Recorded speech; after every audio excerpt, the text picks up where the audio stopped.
morning and welcome to day one of 90 Day Dental, 90 TED Talks in 90 days.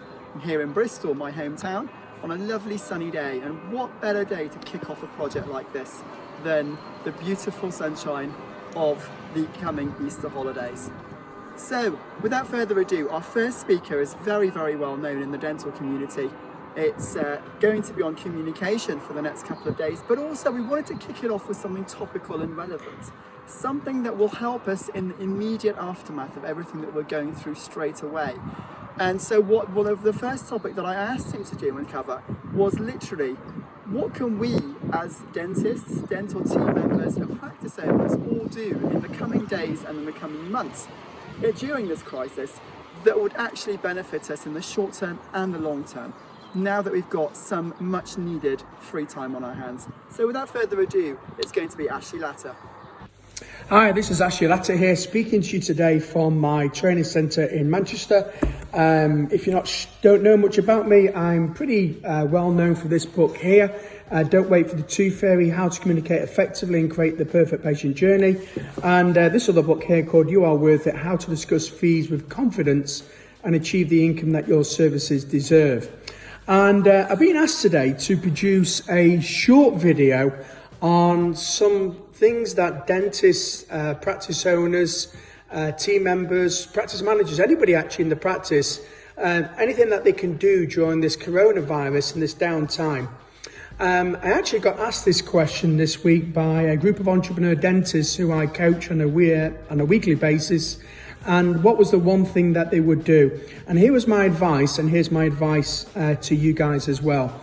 During this downtime, I would certainly now increase my communication with your patients. This is a great opportunity now to keep in touch with them and increase that communication.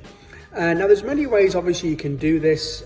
You can obviously do this on social media, your Facebook, if you've got your patients linked with Facebook, maybe a LinkedIn or other social media platforms. But one other best way of doing this is by an email and possibly what we call an email newsletter.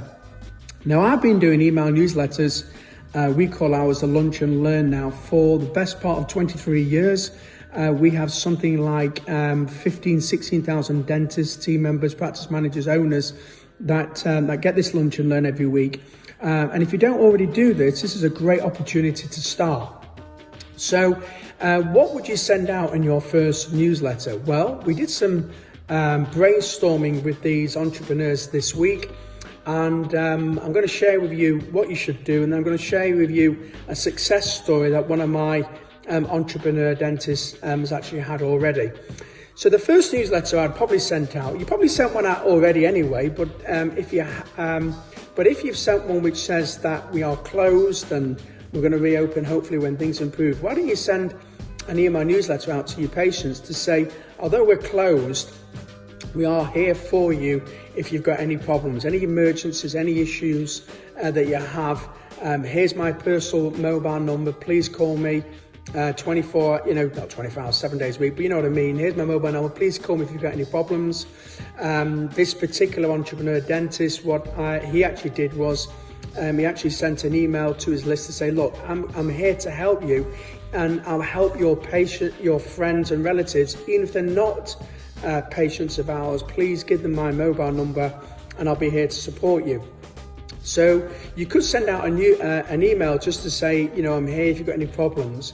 And then what I would then do is send a weekly email newsletter out with nutrition tips. So if I asked you now to write down 5 nutrition tips, could you share them? Could you write something down? I would probably write 1 nutrition tip a week. If you think about it, people are at home at the moment.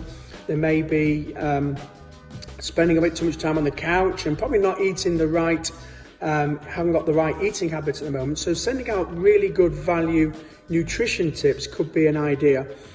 You could also obviously send an email newsletter out stating some ideas on how to look after their teeth during this downtime as well. Some handy tips.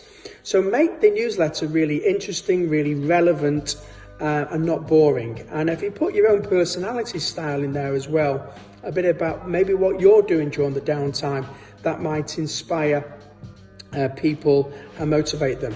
Now, one of the things that my really good client did this week, he sent a long newsletter out to his database. In there, he started off with, we're here, here's my mobile number, etc., etc. And then he shared a story on how he helped a 90-year-old patient of his, how he had to drop down some antibiotics because the patient wasn't feeling good, and suggested also in the newsletter that, if there is problems, we're happy to drop things off and also help our, if anybody is finding it difficult to get out, go shopping and things like that. So there's a nice newsletter he sent out to his patients, and in 24 hours has had 110 responses back from patients. Some of these are brand new patients as well, who weren't patients of the practice, who are now interested in his services. So he's already had great success with his first newsletter. Now, I can't promise you the same, but it's a really good opportunity now to keep in touch and improve that communication with your patients.